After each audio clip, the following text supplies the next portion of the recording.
Well, good morning, all you transporters of equipment, heavy trucks, RVs, whatever. We find ourselves just outside of Boston, Massachusetts this morning, and I wanted to, this is about a 60,000 pound crane. It's called a Polecat. It's a utility company, and it's got a crane on it. It's got a digger auger, you can see here. It's got a claw in the front and a winch in there. You can see the winch up front here. So it's got a crane built into it, and it's made for putting in high-line utility poles. So they dig the hole with the auger, of course, right here. Then they take and hook that rope onto a utility pole, and they drag the pole over towards the truck, bring it up, grab it with a claw, and set it in the hole that they've dug. But that's not the reason that we're playing this morning. We brought this up from North Carolina, and I want to talk to you briefly about the different types of trucks that you will run into, and RVs, especially the big diesel pushers, not so much the small ones. And I didn't give them these names. I don't know who the heck did, but they seem to fit.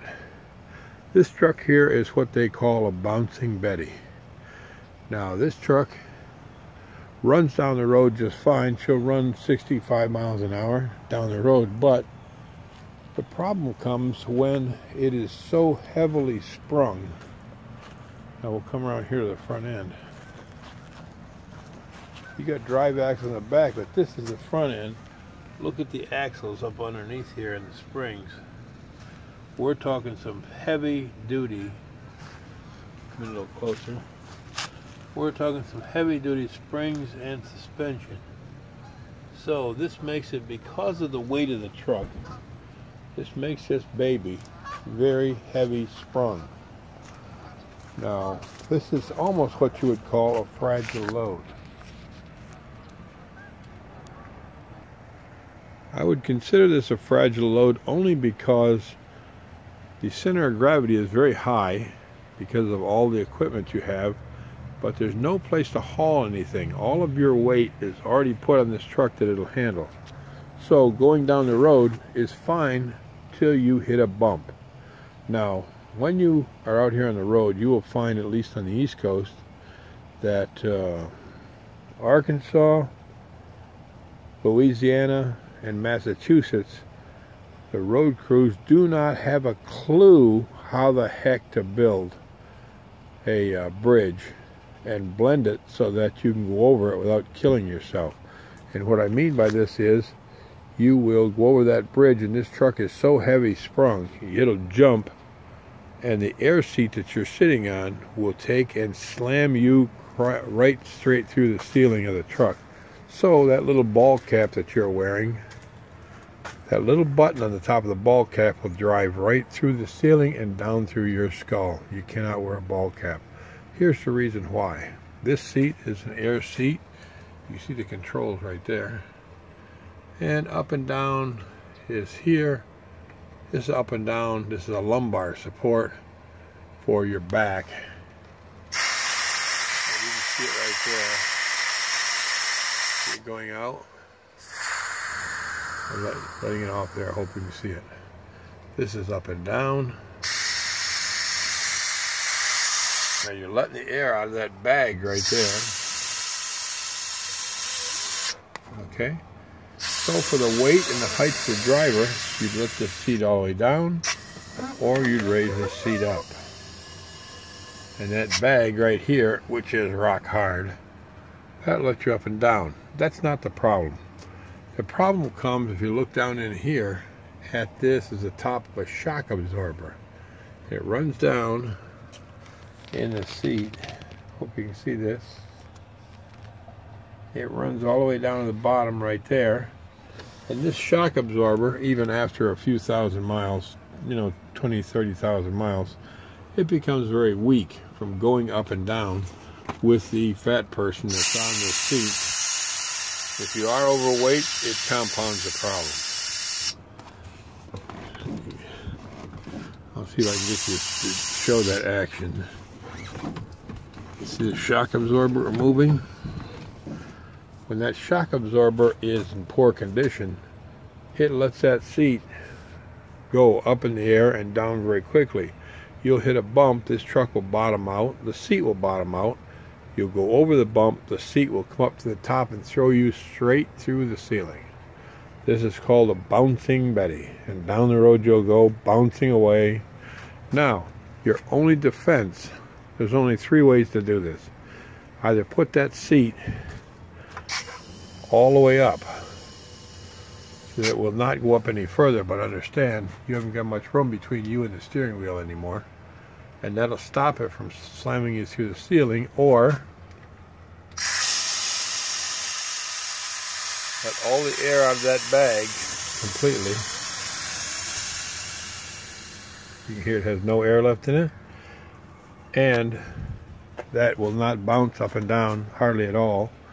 But understand you have a lot of room between you and the steering wheel, and you kind of look like a little 3-year-old kid driving this truck because you're barely going to be above the steering wheel.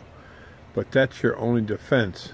The only other defense is run the seat normally, keep your feet on the floor, and put it on cruise control hopefully, but use your legs as a shock absorber, so when you go over a bump, you will stiffen up your legs and almost stand up. You'll hold the steering wheel with your hands underneath it and almost stand up straight to keep yourself from being slammed into the ceiling by the truck and the seat. This is your only defense to save your life from being slammed into the ceiling, and you can be knocked out in some of these heavy equipment trucks going down the road. So like I say, the operator sits up top there.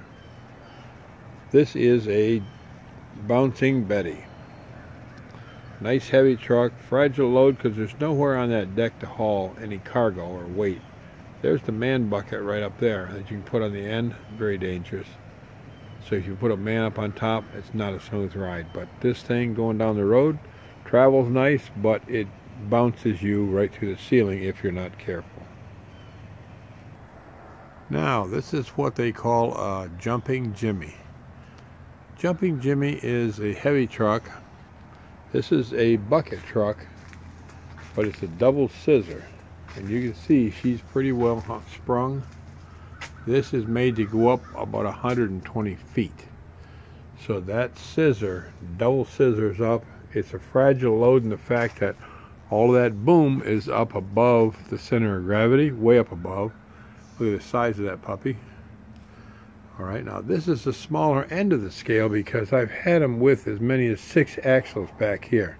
This only has 2, but you'll have 3 drive axles and 3 air axles, which will take up all this room. Most of the time in Canada, when you get up near the Arctic Circle and the tundra, you will find these with a lot more axles under them so that they don't sink in the permafrost. The human ends up right in this little bucket right here, up 120 feet. I'll try to get you a picture of one of those in operation later.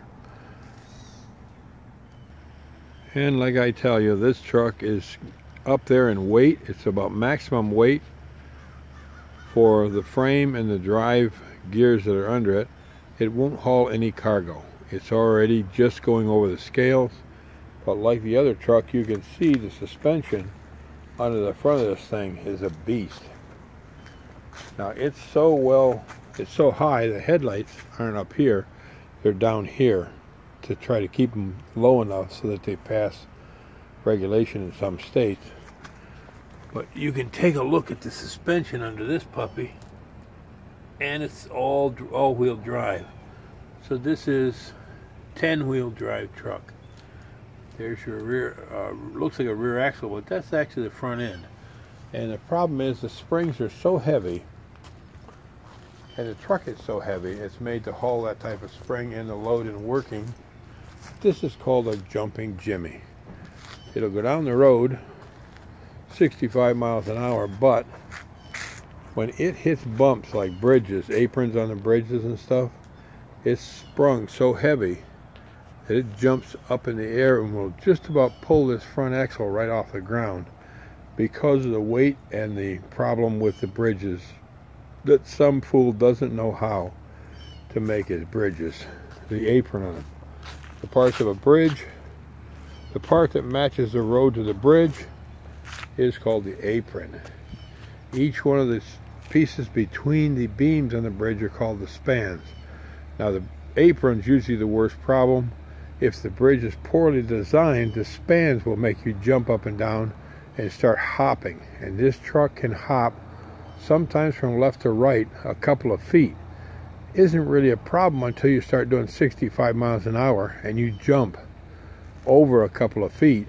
All of a sudden you start oversteering this truck and you will at times tip them over before you get off the bridge. You've got to be careful, especially if the bridge is not perfectly lined up. If it's going off at an angle, you come down, you don't know where the hell you're going once you come down off that bridge. So this is called a jumping Jimmy. It's like a bouncing Betty, only the truck jumps itself on top of slamming you through the ceiling. Now you will find most of these trucks well designed to the point where they will go down the road at a reasonable speed, 60 to 65, so you're not holding up traffic, at least on the flats. On the hills, you can get down to 25-30 miles an hour trying to get these things to climb hills, and they a lot of times don't start off from a standing stop. They're just slow as can be. They're called dragonflies because you drag them up one side of the hill and they fly down the other side of the hill. And the problem is, once you get it to be 65 miles an hour, a lot of these things will not stop.